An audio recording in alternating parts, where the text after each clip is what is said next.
Hi, welcome back to a new episode of the greatest book club in the world, book club. Yeah. And today, you see, guys, it's fit me. And today, guys, on extremely special episode because today, guys, on episode number 342, guys. I'm so excited about this episode. So excited about getting so much episodes, guys. Yeah. Guys, if you're new to the channel, welcome and if you are already familiar with the channel, welcome back. My name is Zach and I'm the host. And on this podcast, guys, we are working together on our English speaking level and on our communication skill to stand in front of the camera and to communicate well before the camera. I'm doing so because I truly believe that English is the number one tool that teaches one of us mathematics to be successful in life. And a second tool that is going to help us a lot is to know how to communicate well before the camera. And if you take those two skills and you can combine them together, you can create content in the internet and you can influence billions of people all around the world. So it's time to recommend the work of the stuff and to improve the skills. And I'm hoping, guys, that by showing a few guys my own journey, my ups and downs, my failures, my success, my obstacles I was facing from podcasting, from uploading 5 extremely exciting episodes per week, and I overcome them, and the lessons that I learned during the process. I've inspired people like you, the ladies and gentlemen that are watching this podcast right now, you, to also do the same, to also share them, to inspire the world, to make a difference, because I truly believe that it's important that you will do it, guys. Truly believe that you will do it. I truly believe that it's important that you will do it. And guys, I just need to change the music that I'm hearing.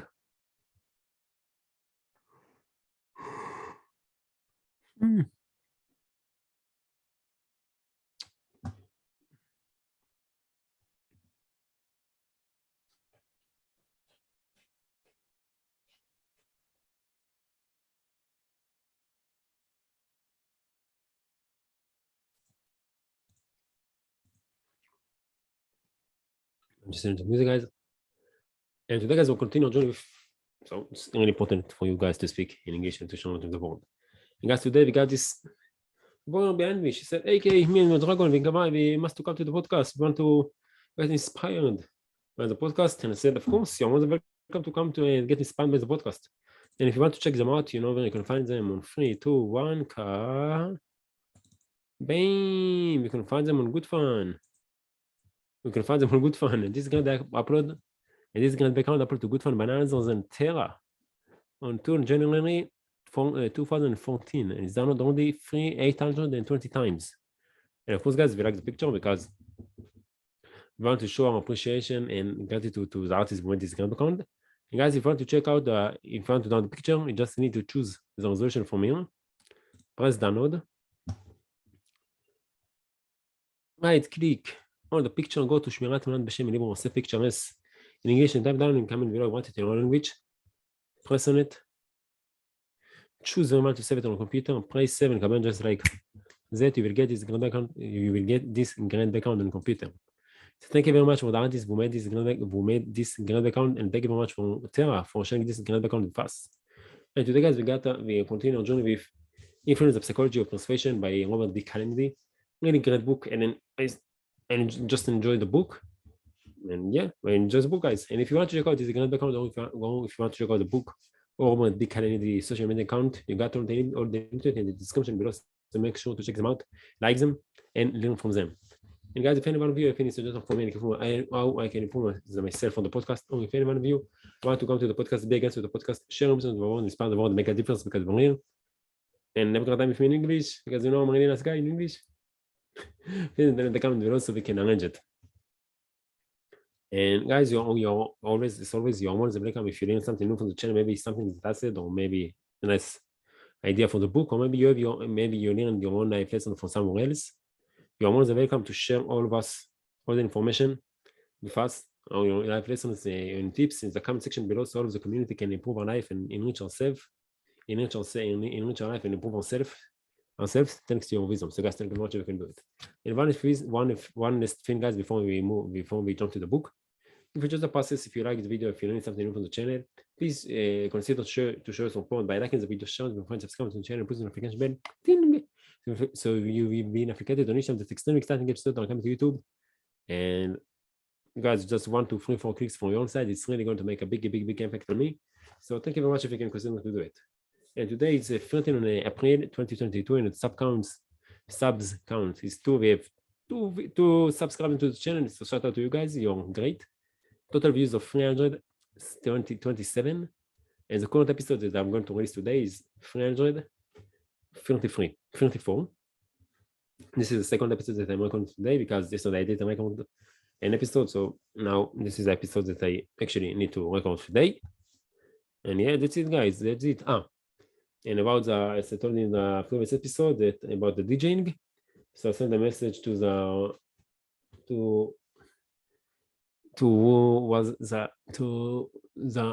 manager of the event, and I told him and asked him if this is the date, and she said yeah, it's going to be in May, and I said okay, so I have enough time to make a playlist. I didn't ask to ask if I can be the DJ. I just said, oh, so I can have enough time to make the playlist. Like it's, of course, I'm going to be the DJ. She said we need to wait to see what's happening. So stay. You're not in between. I'm not 100% going to be the DJ, but yeah, I'm going to. It's for me to go through the process to go through the first step of just offering to be the DJ. DJ is enough for me, and if I'm going to be the DJ, I'm going to be the DJ. If not, it's not. But yeah, why not to enjoy it? So now, guys, without any introduction, let's just dive right into the book. So, Influence the Psychology of Persuasion by Robert B. Cialdini, page 73 to 76 in the PDF and 63 to 66 in the book. Read the myth, the legend, the Bible, the man himself. Give me some drum, please. Give me some drum, please. Give me some drum, please. So boy, AK, yeah. So let's go. Let's go. Yo, hey.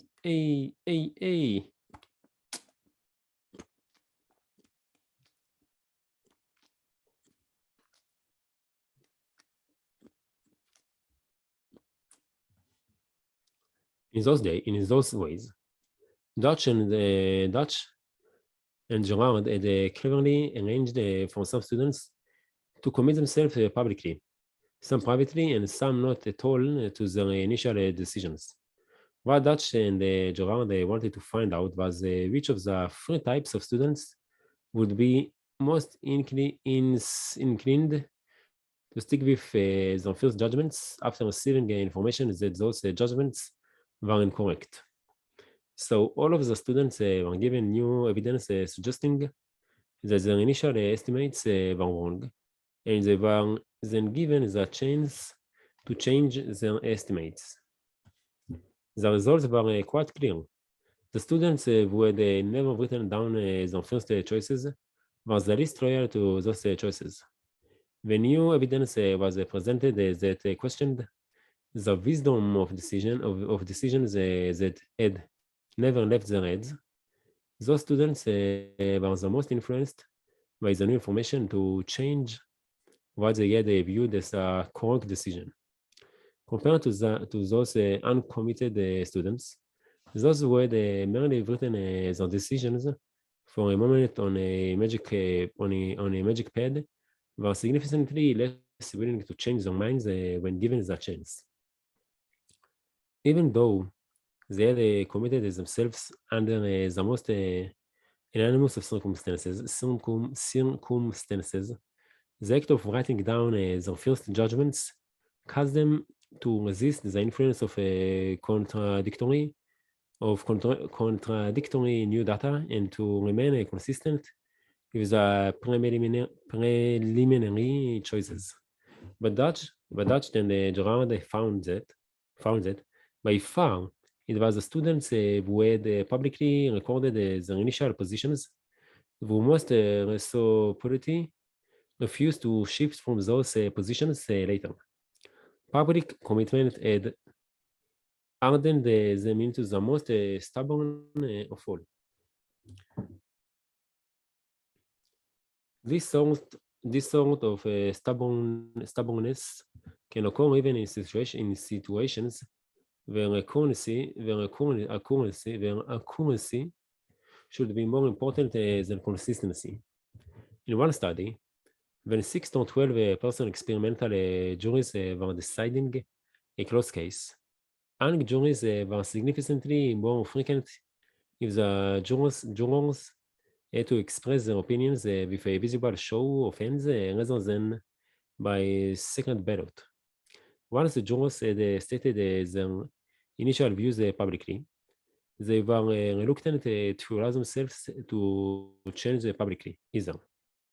Should you ever find yourself as a foreperson of a jury under those conditions, then you could reduce the risk of a hung jury by choosing a secret rather than a public balloting technique. The Dutch enjoy the finding that we are trusted to our decisions. The Dutch enjoy finding that we are trust to our decisions if we have bound ourselves to them. To them publicly can be put to a good use. To good use. Can be put to good use. Consider the organizations dedicated to helping people rid themselves of bad habits. Many weight reduction clinics, for instance, understand that often a person's private decision to lose weight will be too weak to withstand the blandishments of baking windows, wafting cooking sensed, and late night salary commercials. So they see to it that the decision is buttressed by the pillars of public commitment. They require the clients to write down an immediate weight loss goal and show that goal to as many friends, relatives, and neighbors as possible. Clinic operators report that frequently this simple technique works where all else has failed. Wait a minute. Decision is buttressed by the pillars of public commitment. They require the clients to write down an immediate weight loss goal and show the goal to as many friends, relatives, and neighbors as possible. Clinic operators report that frequently this simple technique works where all else has failed. Of course, there is no need to pay a special clinic in order to engage a visible commitment as an ally. One San Diego woman described to me how she employed a public promise to help herself finally stop smoking. Quote, I remember it was after I learned about another scientific study showing that smoking causes cancer. Every time one of those things came out, I used to get determined to quit, but I never could. This time, though, I decided I had to do something. Something. I am a proud person. It matters to me if other people see me in a bad light. So I thought, maybe I can use that pride to help me dump this damn habit. So I made a list of all the people who I really wanted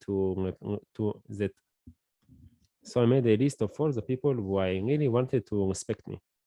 Then I went out and got some blank business cards, and I wrote on the back. Then I went out and got some blank business cards, and I wrote on the back of each card, I promise you that I will never smoke another cigarette. End of quote.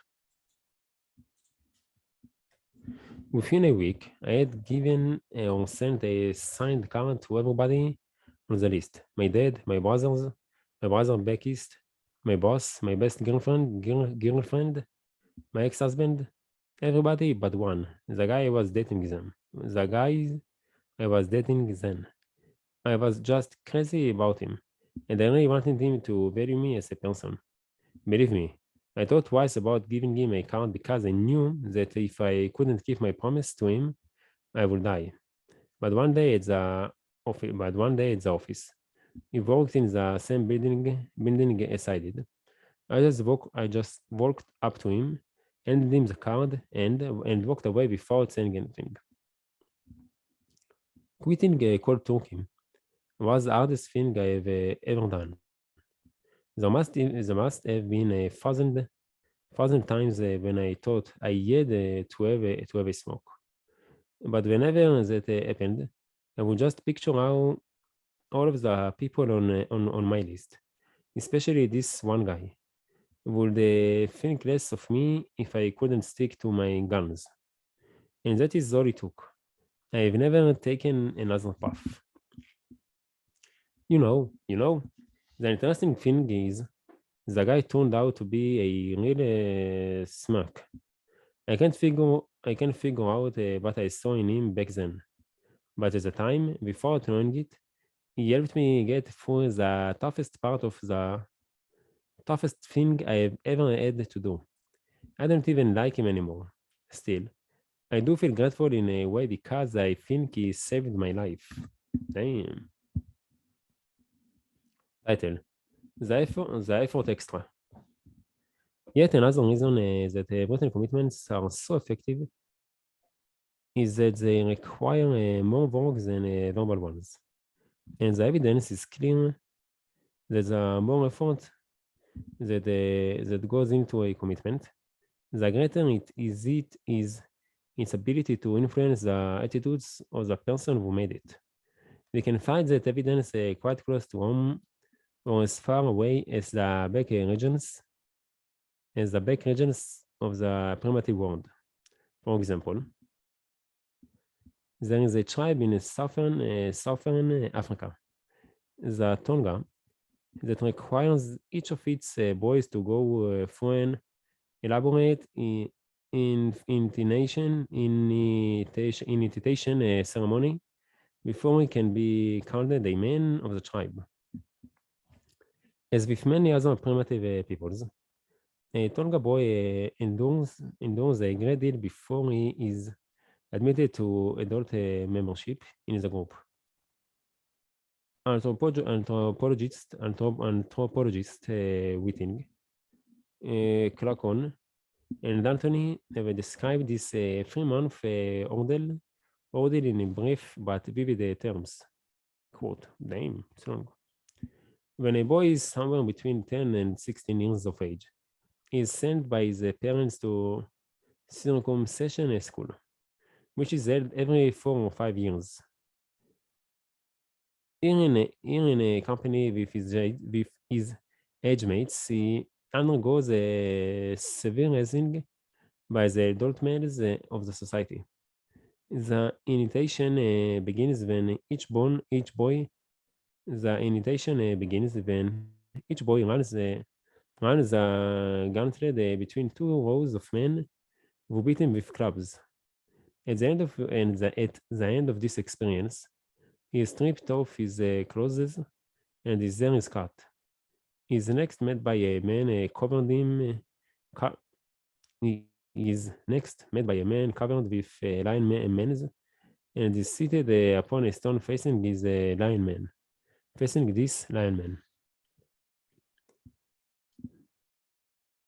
Someone then strikes him from behind, and when he turns his head to see who was struck him, his foreskin is sized, and in 2 movements cut off by the lion man. Afterward, he is secluded for 3 months in the Yard of Mysteries, where he can be seen only by the initiated. INITIATED. During the course of his initiation, the boy undergoes 6 major trials: beating, exposure to cold, first eating of unsavory foods, punishment, and the threat of death. On the slightest pretext, he might be beaten by one of the newly initiated men, who is assigned to the task by the older man of the tribe. He sleeps without covering and suffers bitterly from the winter cold. He is forbidden to drink a drop of water during the whole 3 months. Damn. Meals are often made a new sitting by the elf digested grass from the stomach of an antelope. Damn. Which is poured over his food. If he is caught breaking any important rule governing the ceremony, he is severely punished. For example, in one of those punishments, sticks are placed between the fingers and of the offender. Sticks are placed between the fingers of the offender. Damn. Then a strong man closes his hand around that of the novice, practically crushing his fingers. Damn. He is threatened into submission by being told that in former times, boys who had tried to escape or who had revealed the secrets to women or to the uninitiated or to the unintended were hanged and their bodies burned to ashes. On the face of it, those rites seem extraordinary and bizarre. Yet, at the same time, they can be seen to be remarkably similar in principle and even in detail to the common initiation ceremonies of school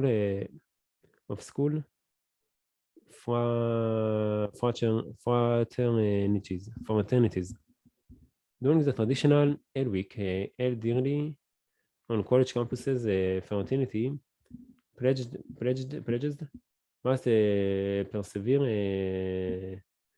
must persevere through a variety of activities designed by the older members to test the limits of physical exertion, psychological strain, and social embarrassment. At week's end, the boys who have persisted through the ordeal are accepted for full group membership. Mostly their tribulations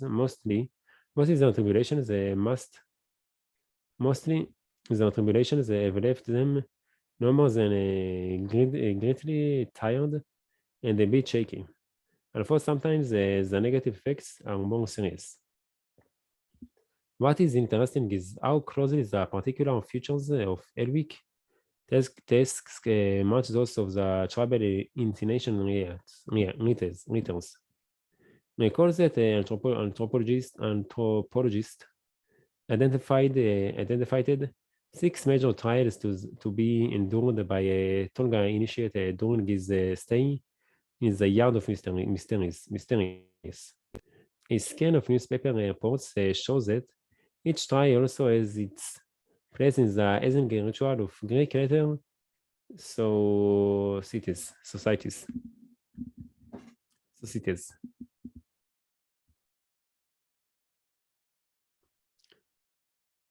Beatings. 14 beatings. 14-year-old Michael Calogris spent 3 weeks in a Long Island hospital recovering from internal injuries suffered during a night in initiation ceremony of his high school fraternity, Omega Gamma Delta.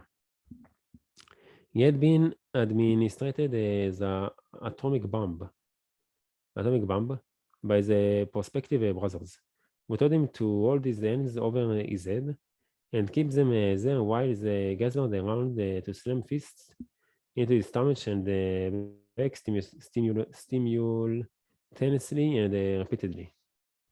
2. Exposure to cold.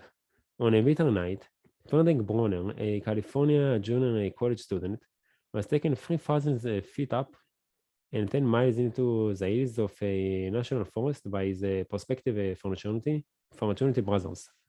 Left to find his way home wearing only a thin sweatshirt and slacks, Fat Freddy, as he was called, shivered in a frigid wind until he tumbled down a steep ravine fracturing bones and hurting his head. Prevented by his injuries from going on, he held his own against the cold until he died of exposure. Damn.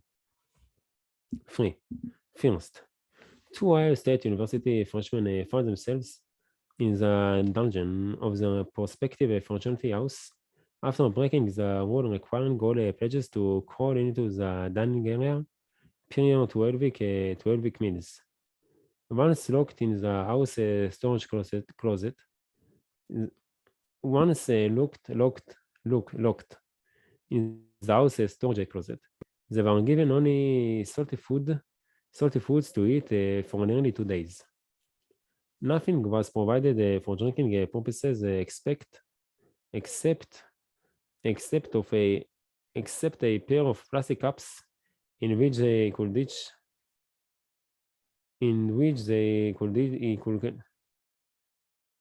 nothing was provided for drinking purposes except a pair of plastic cups in which they could catch their own urine. Damn. 5.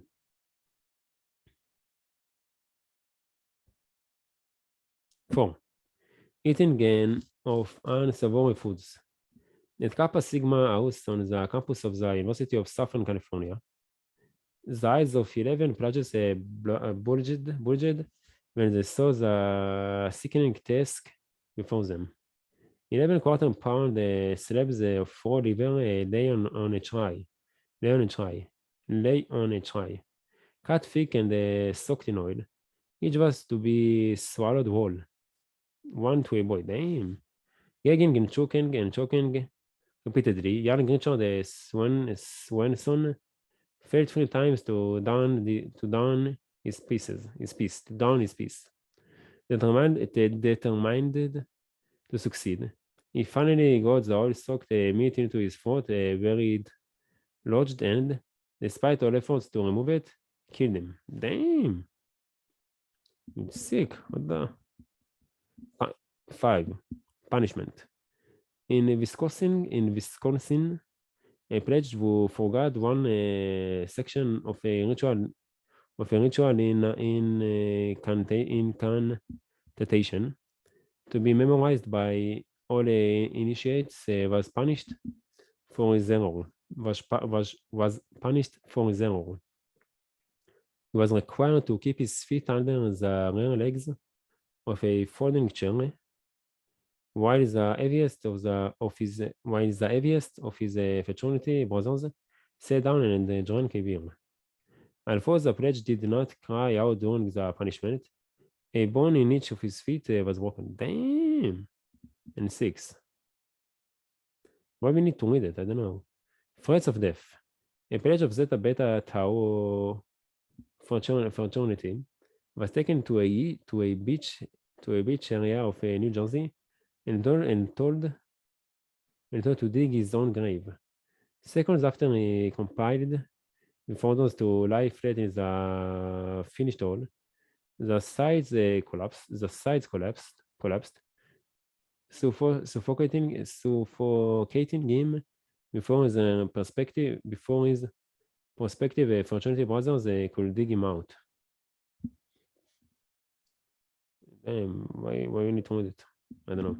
Anyway, guys, this is the end of the episode. So, guys, thank you very much for joining me. I really appreciate the fact that you choosing to invest your time with me. And I really hope that you learn something new to the channel. I don't know why we need to read this horrible stuff, but maybe in the next episode we're going to find out why we just read it. We just read this horrible stuff. Anyway, guys, I can't wait to see you on tomorrow episode. The next episode of the greatest. Extremely exciting episode of the Crazy Book of the Voice, book of Fantasy. Thank you for yourself and have a great time and bye. So guys, today it's Wednesday, 13 on April 2022, and time now it's 16:51. And yeah, this is the second episode that I'm recording today, and this is for today. And now we are back on schedule of recording.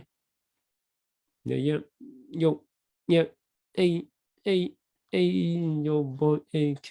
יאללה, יום רביעי, 13 לערבי 2022, שעכשיו היא 4:52 בצהריים. ואחרי שיש פגישה עם פדוש, אז יאללה, נתחיל להתרגל קצת, להרגל את הדברים, לסדר. ישראל כרגע אמר לי שאני כרגע לא אהיה די-ג'יי, אבל נראה מה יהיה. נראה מה יהיה. יאללה, מחר בדיקת חמץ, צריך להסתפר, להתגלח הכל, ויאללה, לצאת בראש, קדימה. להתראות.